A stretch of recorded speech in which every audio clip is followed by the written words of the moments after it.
Malaysia kekal mesra pelabur asing.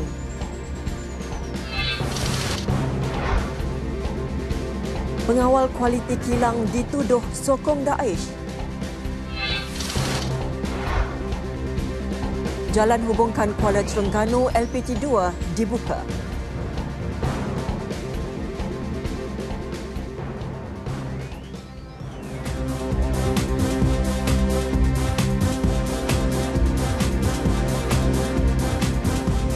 Assalamualaikum dan salam satu Malaysia. N5 Selasa 20 Jun bersama saya Norlela Muhammad Nur. Lintas langsung dari Studio Mini Negeri kami mulakan dengan Negeri Sarawak bersama Nur Jauna Abdullah. Kemudian kita ke Sabah bersama penyampainya Adrian Soidi. Akhir sekali ke Perlis bersama Nur Aziah Ahmad. Setia bersama N5. Dasar mesra pelabur asing akan terus diamalkan Malaysia walaupun menerima banyak kritikan daripada pihak tertentu. Sehubungan itu, Perdana Menteri Datuk Seri Najib Tun Razak berkata kerajaan mengalu-alukan kemasukan pelaburan langsung asing FDI dari semua negara. Tambahnya, kemasukan pelabur asing dapat menyumbang kepada pembangunan ekonomi negara serta menawarkan peluang pekerjaan yang luas kepada rakyat. Salah satu rakan dagang penting Malaysia ialah Jepun. Last year, Japan was ranked Malaysia's fourth largest trading partner with bilateral trade amounting to 120 billion ringgit. We believe there is huge potential for our bilateral economic relations to continue to grow as we tap opportunities together. Datuk Seri Najib berucap pada Majlis Pecah Tanah projek Bukit Bintang City Centre BBCC dan Mitsui Shopping Park Lalaport KL. Projek ikonik BBCC bakal dibangunkan di bekas tapak penjara Pudu. Ia bakal siap menjelang Disember 2020. Projek ini membabitkan nilai pembangunan kasar 8.7 bilion ringgit melalui kerjasama UDA Holdings Berhad, Eco World Development Group Berhad dan KWSP dengan pelaburan dari dua syarikat Jepun, Mitsui Fudosan dan Sony Music Japan. Malaysia memberi ruang kepada Jabatan Kehakiman Amerika Syarikat DOJ mengemukakan tindakan sivil membabitkan pelbagai aset One Malaysia Development Berhad 1MDB yang didakwa sebelum ini. Tindakan tersebut bagi membolehkan siasatan lanjut dijalankan mengikut sistem perundangan mereka. Menurut Menteri di Jabatan Perdana Menteri Datuk Seri Azalina Othman Said, Malaysia terbuka memberi peluang kepada negara luar menjalankan siasatan, namun tidak akan sesekali tunduk kepada arahan negara lain dan akan menjalankan siasatan mengikut undang-undang sendiri. Kita ada sistem parlimen kita, sistem mahkamah kita, sistem peguam negara kita, kita dah ada semua. So we do things our way. Ini negara kita. Apa sebab kita sibuk nak di colonize by Amerika? Apa Amerika cakap kita percaya? Amerika buat macam-macam, semua kita sebagai rakyat Malaysia, kita dah merdeka, kita ada kebebasan kita sendiri. Ini cara kita, ini undang-undang kita. Saya sebenarnya agak terkilan lah. Saya tengok seolah-olah bila Amerika kata ini satu perkara yang berlaku, tak ada usul, tak ada periksa, kelang kabut kita percaya. Beliau menjelaskan demikian selepas merasmikan Konvensyen Bantuan Guaman Malaysia 2017, anjuran Jabatan Bantuan Guaman di Bangi, Selangor. Jumaat lalu, 1MDB mengesahkan tidak menerima sebarang saman sivil daripada DOJ. Pihak 1MDB juga mendakwa tidak dihubungi oleh DOJ atau mana-mana pihak mewakili jabatan berkenaan berhubung isu sama. Jalan yang menghubungkan Kuala Terengganu ke Lebuh Raya Pantai Timur 2 LPT2 dari Kampung Jeram Tok Kong ke Bukit Guntung Manir dibuka secara rasmi kepada pengguna mulai hari ini. Projek laluan baru sepanjang 5.6 km dan naik taraf jalan sedia ada sepanjang 2 km diharap membantu melancarkan perjalanan pengguna sempena musim perayaan ini. Laporan wartawan Nur Yusof. Bagi pengguna jalan 4 lorong itu dapat mengurangkan kesesakan di laluan Jambatan Sultan Mahmud dan mengatasi masalah yang sama di laluan Jambatan Manir di waktu puncak. Jadi alhamdulillah dengan adanya 3 jalan utama lah. Jalan ni, jalan Batunang Tepuh tu dan jalan Manir tu.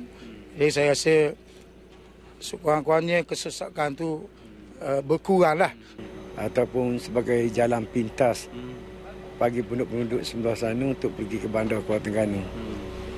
Jadi kemudahan yang sangat besar lah.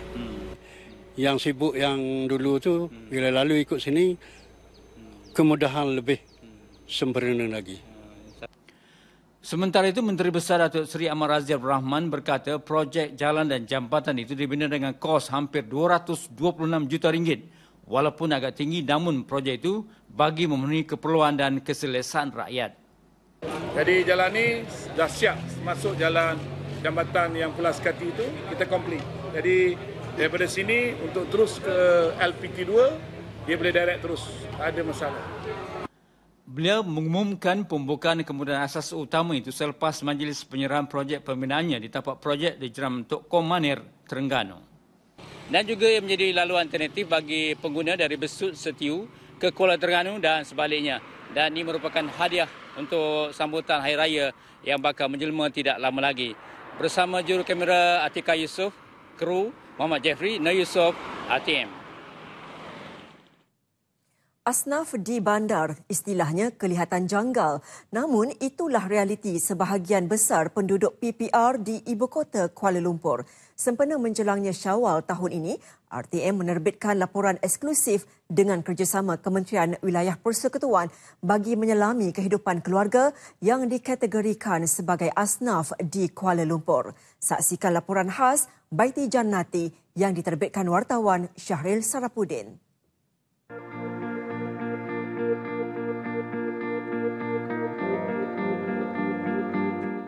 Pertama kali menjejakkan kaki ke rumah seorang warga emas di PPR Kerinci, Lembah Pantai, air mata saya tiba-tiba tumpah mengenangkan kehidupan yang dilalui mereka setiap hari. Sebuah rumah yang bagaikan stor tanpa kelengkapan yang cukup ini didiami oleh 9 orang. Zainab Arifin berusia 76 tahun, lebih mesra disapa Nek Nap, tinggal bersama anak perempuannya bersama 5 cucu, seorang cicit dan seorang anak angkat. Nek Nap tidak bekerja dan hanya menerima bantuan sara diri daripada Baitul Mal, manakala anaknya bekerja sebagai pembantu kedai dengan pendapatan hanya RM300 sebulan. Nasib mereka mendapat perhatian Kementerian Wilayah Persekutuan melalui program Baiti Jannati atau Rumahku Syurgaku. 6 Jun yang lalu, keluarga Nek Nap bersama 5 lagi keluarga yang lain dibawa melancong ke Genting Highlands selama 3 hari 2 malam. Dari raut wajah mereka, saya sangat terharu melihat betapa seronoknya mereka dapat merasa tinggal di hotel dan berbuka puasa bersama dengan selesa. Untuk bulan Ramadan ni harap mudah-mudahan murah rezeki anak-anak Kak. Sekarang pun dah ada dah, Alhamdulillah. Apa yang dapat sekarang pun bersyukur dengan anak-anak semua. Tuan pun tak pernah bercuti kan sekali kan. Semua dapat bercuti sekali. Alhamdulillah. Sepanjang berada di sana, rumah mereka diubah suai dari segenap penjuru.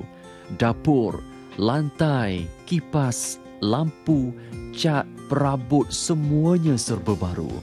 Baik, hari kedua proses untuk mewajahkan rumah ini semula. Cat sudah baru, pintu sudah baru. Kalau kita tengok, kipas baru, lampu baru, semuanya hampir siap sepenuhnya. Dan esok menanti masa untuk penghuni ataupun pemilik rumah ini kembali di sini. Hari yang dinanti menjelang tiba, iaitu hari ketiga mereka meninggalkan rumah.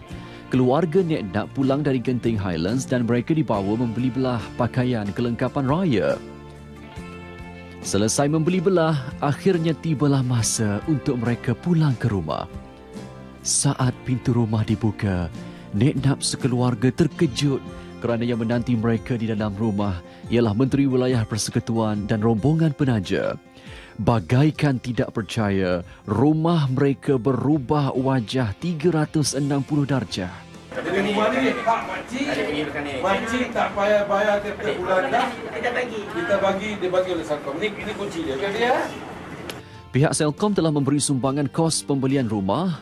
DBKL membantu membaik pulih rumah, manakala Badan Amal Kasih Ibu Wilayah Persekutuan, Yayasan Wilayah Persekutuan dan Yayasan Al-Mansuriah pula menyumbang perkakasan perabot baru kepada mereka. Syukur sangat, Alhamdulillah. Tak angka. Terima kasih pada Datin, Datuk dan Menteri Wilayah semua. Terima kasih. Haru sangat. Balik-balik semua rumah dah bertukar jadi macam rumah baru. Alhamdulillah. Bercuti 3 hari 2 malam dengan makan yang sedap. Anak-anak dengan baju raya, baru shopping. Semua kelengkapan untuk hari raya semua dah siap. So akak tak payah nak buat apa-apa lah. Alhamdulillah sangat. Mereka tak tahu pun kita perbaiki rumah dia, cat rumah dia, perbaiki tandas dia dalam masa 3 hari 2 malam. Jadi saya harap kawan-kawan saya yang lain, syarikat-syarikat swasta seperti macam Salcom, sekarang ni Salcom bantu dengan kita. Jadi kita akan bekerjasama dengan syarikat-syarikat swasta lain. Marilah bantu warga wilayah persekutuan ini. Semoga Syawal tahun ini menjadi permulaan hidup baru buat Nek Nap sekeluarga. Laporan Syarif Sarafuddin untuk RTM.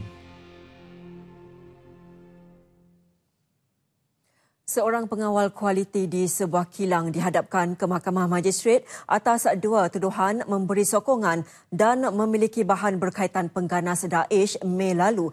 Bagaimanapun, tiada sebarang pengakuan direkodkan daripada tertuduh Muhammad Fairul Azhar Jaafar, 33 tahun, di hadapan Magistrate Zaki Ashraf Zubir sementara menunggu kebenaran bagi kes tersebut dipindahkan ke Mahkamah Tinggi. Mengikut pertuduhan pertama, dia didakwa dengan pengetahuan telah memberi sokongan kepada pengganas di sebuah rumah di Mentari Court, Taman Seri Mentari, kira-kira pukul 2.20 petang 25 Mei lalu. Pertuduhan kedua, dia didakwa memiliki item berhubung kumpulan Daesh di dalam seunit pemacu pena miliknya pada tarikh, masa dan tempat sama. Dia didakwa mengikut Seksyen 130J-1-A dan Seksyen 130JB-1-A Kanun Keseksaan. Sebutan semula kes ditetapkan 20 Oktober depan. 5 individu ditahan dalam ops cantas khas Ramadan lewat malam tadi selepas dipercayai menjual mercun tanpa lesen. Operasi digerakkan Jabatan Siasatan Jenayah Daerah Keluang melibatkan satu tapak bazar Ramadan. Ketua Polis Daerah Keluang, ACP Muhammad Laham memaklumkan kesemua mereka yang ditahan berusia antara 25 hingga 44 tahun. Salah seorang daripada mereka mempunyai rekod jenayah melibatkan kes narkotik. Kes disiasat mengikut Seksyen 8 Akta Bahan Letupan 1957. Geng tangki yang aktif melakukan samun stesen minyak dan kedai serbaneka di sekitar Ipoh sejak sebulan lalu tumpas dengan penahanan 3 lelaki termasuk dalangnya yang merupakan etnik Rohingya. Ia sekaligus menyelesaikan 3 kes samun membabitkan kerugian berjumlah RM3,500. Ketua Polis Daerah Ipoh, Assistant Commissioner Sum Chang Kiong berkata, selain lelaki Rohingya berusia 27 tahun itu, polis turut menahan lelaki tempatan berusia 23 dan 25 tahun. Kesemua tangkapan dilakukan dalam 3 serbuan berasingan di sekitar Manjoy 29 Mei lalu. Polis turut merampas pelbagai peralatan termasuk senjata seperti pedang samurai, kapak dan sabit. MO mereka ni adalah targetkan kedai-kedai operasi 24 jam dan untuk kes-kes ni semua melibatkan stesen minyak lah. Kesemua direman sehingga esok dan kes disiasat mengikut Seksyen 395 Palang 397 Kanun Keseksaan iaitu samun berkumpulan. Pihaknya juga sedang mengesan seorang lagi lelaki warga tempatan iaitu Muhammad Syafiq Solihin Yusni berusia 22 tahun bagi membantu siasatan. Daripada Abu Ubaidah radhiyallahu anhu, saya telah mendengar baginda Rasulullah telah bersabda yang bermaksud, puasa adalah perisai selama dia tidak memecahkannya. Hadis riwayat An-Nasai dan Ibnu Majah. N5 diteruskan dengan lintas langsung dari Sarawak. Nur Jauna Abdullah telah bersedia dengan laporan penuh di Kuching. Silakan Nur Jauna. Terima kasih rakan penyampai di Angkasa Puri. Assalamualaikum dan salam satu Malaysia. Pusat Aktiviti Warga Emas Pawai Cawangan Miri mendapat pujian kerana mempunyai bilangan ahli paling ramai dan aktif di Malaysia selain cawangan di Ipoh, Perak. pawai Miri yang satu pawai yang begitu aktif. Boleh katakan di Malaysia boleh ternama lah selain daripada Ipoh. Dan saya bersama dengan Ketua Pengarah TKP, kami dapat turun bersama-sama dengan kumpulan SASA. Di dalam saya tadi rasakan ini macam satu suasana keluarga. Ya, sebab bagi kami keutuhan keluarga itu sangat penting. Jadi ini adalah satu contoh macam sebuah keluarga yang besar. Menteri Pembangunan Wanita, Keluarga dan Masyarakat Datuk Seri Rohani Abdul Karim menambah, pawai yang menyediakan pelbagai aktiviti sosial mampu mempertingkat kualiti hidup warga emas secara lebih aktif dan produktif selain menjalin kasih sayang dalam kalangan ahli. Beliau ditemui oleh pemberita selepas merasmikan majlis penyerahan sumbangan Hari Raya dan berbuka puasa di Pawai Cawangan Miri. Pada majlis itu, beliau menyampaikan sumbangan raya kepada 87 penerima bantuan Jabatan Kebajikan Masyarakat JKM dan meraihkan mereka dengan pemotongan kek sempena Hari Bapa dan Ibu. Terdahulu, beliau mengunjungi kediaman klien-klien JKM Miri bagi penyerahan terus sumbangan Hari Raya, berikutan tidak dapat hadir ke majlis itu. Sebanyak 4 premis makanan di Miri telah dianugerahi sijil pengesahan halal selepas permohonan memperbaharui sijil mereka mendapat kelulusan daripada Jabatan Kemajuan Islam Malaysia. 4 premis produk makanan itu Hua Chan Sauce Factory Miri Sdn Bhd, Delight Bread House and Cafe, Suki Cafe dan Bluebird Enterprise Miri Sdn Bhd. Sijil disampaikan oleh Yang di-Pertua Majlis Islam Sarawak Datuk Misnu Taha di Miri. Mengikut prosedur permohonan, semua permohonan hendaklah dibuat secara dalam talian melalui sistem pensijilan halal Malaysia MyEHalal dengan melayari www.halal.gov.my. Manakala bagi permohonan pembaharuan hendaklah dikemukakan selewat-lewatnya 3 bulan sebelum tamat tempoh sijil pengesahan halal. Selain daripada menjaga keselamatan masyarakat, polis juga tidak melupakan tanggungjawab sosial mereka terhadap golongan memerlukan, khususnya anak-anak yatim, lebih-lebih lagi pada bulan mulia ini. Timbalan Ketua Polis Daerah Miri Superintendent Stanley Jonathan Ringgit berkata pendekatan ini secara tidak langsung merapatkan lagi hubungan dengan masyarakat setempat. Beliau memberitahu acara tahunan ini diteruskan bagi berkongsi kemeriahan menjelang musim perayaan bersama anak-anak yatim. Beliau ditemui pemberita selepas majlis berbuka puasa di Surau Darul Taqwa Ibu Pejabat Daerah Miri. Lebih 30 anak-anak yatim dari Kompleks Kebajikan Hamidah Yaakob Miri diraikan pada majlis itu. Setakat ini dahulu berita dari Sarawak untuk N5 petang ini. Berita seterusnya kembali bersama rakan penyampai di Angkasa Puri. Terima kasih Nur Jauna. Dan lintas langsung dari Kota Kinabalu, Sabah, kita bersama-sama Adrian Soidi di sana. Silakan Adrian. Terima kasih rakan penyampai di Angkasa Puri. Salam sejahtera dan salam satu Malaysia. Polis Sabah akan memberi tumpuan terhadap 20 lokasi sering berlaku kemalangan jalan raya di seluruh negeri ini menerusi Ops Selamat ke-11 yang berkuat kuasa sejak semalam hingga 2 Julai ini. Ia bertujuan mencapai sifar kemalangan maut dan kecederaan parah di kawasan berkenaan. Antara 20 lokasi tersebut, Kota Kinabalu, Beluran, Sandakan, Kinabatangan, Kunak, Tawau, Sempurna, Keningau, Tenom dan Wilayah Persekutuan Labuan. Ketua Jabatan Pencegahan Jenayah dan Keselamatan Komuniti Kontingen Sabah SSC Ahmad Fadzillah Muhammad berkata, seramai 335 anggota daripada pelbagai cawangan akan bertugas sepanjang Ops Selamat kali ini. Kita menyeru supaya pengguna jalan raya yang meninggalkan rumah masing-masing mengisi borang balik kampung, supaya pihak polis dapat melawati rumah-rumah yang ditinggalkan. Dan ini akan menjamin keselamatan rumah mereka lah. Beliau ditemui pemberita selepas melancarkan Ops Selamat ke-11 peringkat negeri Sabah 2017 sempena Hari Raya Aidilfitri di Kota Kinabalu. SSC Ahmad Fadzillah turut menggalakkan orang ramai agar mendaftar sebagai pengguna aplikasi VSP atau Volunteer Smartphone Patrol untuk mendapatkan maklumat keselamatan maupun aduan secara lebih cepat. Semua anggota UMNO dan Barisan Nasional BN dinasihatkan agar terus bekerja demi kebajikan rakyat di negeri ini. Ketua Menteri Datuk Seri Panglima Musa Haji Aman mengajak seluruh barisan kepimpinan parti itu agar menunjukkan gerak kerja sebenar UMNO dan BN untuk rakyat.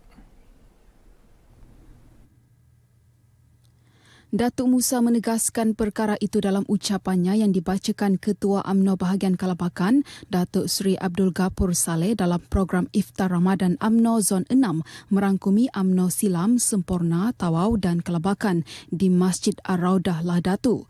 Turut hadir Ketua UMNO Bahagian Silam, Datuk Yusuf Abdal, Ketua UMNO Bahagian Tawau, Datuk Taufik Abu Bakar Titingan dan pemangku Ketua UMNO Semporna, Datuk Seri Haji Nasir Tun Sakaran. Menurut Datuk Musa lagi, anggota UMNO dan BN perlu yakin sebarang cabaran dalam parti dapat diatasi dan diselesaikan secara baik sesuai dengan semangat UMNO yang tulen. Dalam program ini, beberapa sekolah agama rakyat sekitar Lahadatu turut menerima sumbangan pusat zakat Sabah. Turut disampaikan bantuan keuangan pendidikan kepada golongan mualaf dan asnaf. Rakyat khususnya pendeposit tabung haji TH diminta terus kekal menabung dan tidak terpedaya dengan dakwaan pihak pembangkang. Kononnya, institusi itu akan muflis. Pengerusinya Datuk Seri Abdul Aziz Abdul Rahim berkata, dakwaan itu tidak benar dan merupakan fitnah semata-mata. Menurut Datuk Seri Abdul Aziz, hingga kini kerajaan masih menanggung kos subsidi jemaah haji untuk memastikan bayaran haji bagi setiap jemaah Malaysia kekal RM9,980 seorang. Beliau berucap demikian dalam program Ziarah Kasih Ramadan 2017, anjuran bersama Yayasan TH dan UMNO di Dewan Masyarakat Sandakan. Turut hadir Ketua Bahagian UMNO Sandakan Tan Sri Haji Ampung Puyun. Mengenai program itu, Datuk Seri Abdul Aziz berkata peruntukan RM20.2 juta bagi pelaksanaan ziarah kasih Ramadan bukanlah daripada wang rakyat maupun wang pendeposit. Peruntukan tersebut sebaliknya disalurkan menerusi Yayasan Tabung Haji dan UMNO atas tanggungjawab sosial untuk membantu golongan memerlukan. Dalam majlis ini, seramai 1,500 orang menerima sumbangan wang tunai sebagai bantuan menyambut Aidilfitri daripada Yayasan TH dan UMNO. Sekian berita dari Sabah petang ini. Kembali kepada rakan penyampai di Angkasa Puri. Silakan. Adrian, terima kasih. Saudara, usaha mengekalkan tanaman harum manis sebagai produk pertanian berprestij tinggi antara paparan dari Perlis bersama-sama Nur Aziah Ahmad di Kangar. Silakan Aziah. Terima kasih rakan penyampai di Angkasa Puri. Assalamualaikum dan salam satu Malaysia. Satu mekanisme dan rantaian pemasaran perlu diwujudkan bagi memastikan harum manis kekal sebagai produk pertanian berprestij tinggi. Mekanisme itu juga penting untuk memperkasa produk ulung negeri ini menjadi satu industri berdaya saing. Menurut Menteri Besar Datuk Seri Azlan Man, ketika ini terdapat pengusaha tanaman harum manis di ladang yang turut meneroka bidang pasaran baharu menerusi penubuhan Koperasi Harum Manis Kohamas. Katanya harga harum manis ketika ini masih stabil dan berada pada RM25 hingga RM30 sekilogram. Ia dijangka kembali tinggi menjelang sambutan Hari Raya Aidilfitri nanti. Kita tidak dapat menafikan bahawa memang sebenarnya ada sedikit penurunan harga, tetapi saya rasa ini bukan disebabkan oleh lambakan. Sebenarnya lambakan itu tidak berlaku. Apa yang berlaku ialah pihak petani ini mereka tidak tahu akan bagaimana cara memasarkan buah-buah harum manis dari kebun-kebun mereka. Sementara itu, kerajaan negeri menyarankan agar penanam harum manis mempelbagai produk mangga kebanggaan Perlis ini sebagai produk industri hiliran. Ketika ini, sebahagian besar harum manis Perlis hanya dijual dalam bentuk buah segar. Datuk Seri Azlan menjelaskan harga buah segar terdedah dengan risiko permintaan di pasaran apabila musim pengeluarannya melebihi permintaan, terutama pada bulan Ramadan. Langkah mempelbagai produk mangga harum manis itu perlu kerana hasilnya meningkat saban tahun disebabkan jumlah mereka yang menanamnya terus bertambah. Dan saya menyerulah kepada pengusaha-pengusaha yang berkemampuan untuk melihat perkara ini secara positif. Kalau tidak, nanti kita hanya bergantung kepada buah fresh semata-mata untuk dijual dan akhirnya harga akan jatuh sebab penawarannya semakin meningkat pada masa kini. Harum manis berpotensi dijadikan produk industri hiliran terutama minuman, coklat dan kek. Sekian paparan berita dari Kanga, kembali kepada rakan penyampai di Angkasa Puri untuk berita seterusnya. Assalamualaikum. Waalaikumsalam Azia, terima kasih. Baiklah saudara, kita ke berita seterusnya. Raja Perlis Tuanku Syed Sirajuddin Putra Jamalulau dan Raja Perempuan Perlis Tuanku Tengku Fauziah Almarhum Tengku Abdul Rashid berangkat menghadiri majlis iftar di Istana Arau. Turut berangkat hadir Raja Muda Perlis Tuanku Syed Faizuddin Putra Jamalulau dan Raja Puan Muda Tuanku Hajah Lailatul Syahrin Akashah Khalil. Hadir sama Menteri Besar Perlis Datuk Seri Azlan Man dan Menteri di Jabatan Perdana Menteri Datuk Seri Syahidan Kasim. Majlis turut meraihkan 30 anak yatim. Baginda Raja Perlis turut menyertai para jemaah menunaikan solat maghrib, isyak dan solat sunat tarawih. Baginda berdua turut menyaksikan majlis menyampaikan sumbangan Majlis Agama Islam dan Adat Istiadat Melayu Perlis MAIPS bernilai RM4.7 juta untuk 21 institusi pendidikan Islam di negeri itu oleh Ketua Pegawai Eksekutifnya Muhammad Nazim Muhammad Nur. RM1 juta lagi disampaikan kepada Kolej Universiti Islam Perlis KUIPS untuk membantu anak asnaf belajar di kolej itu.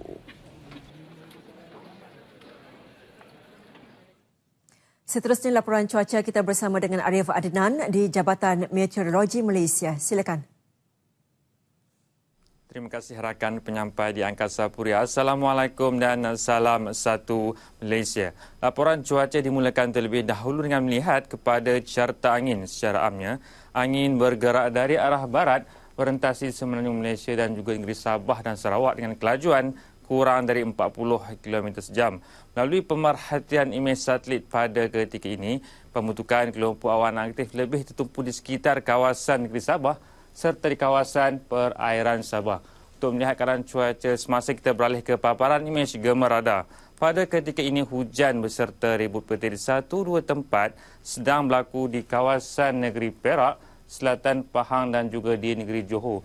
Hujan beserta ribut petir di 1-2 tempat turut berlaku di negeri Sabah, iaitu di bahagian Sandakan dan Tawau serta di kawasan perairan Kudat. Manakala di negeri Sarawak iaitu di bahagian Kapit. Hujan beserta ribut petir yang sedang berlaku dijangkakan akan berterusan sehingga kelewat petang nanti. Seterusnya kita ke ramalan cuaca bandar-bandar utama. Sekian dahulu daripada Metro Malaysia. Assalamualaikum dan salam satu Malaysia.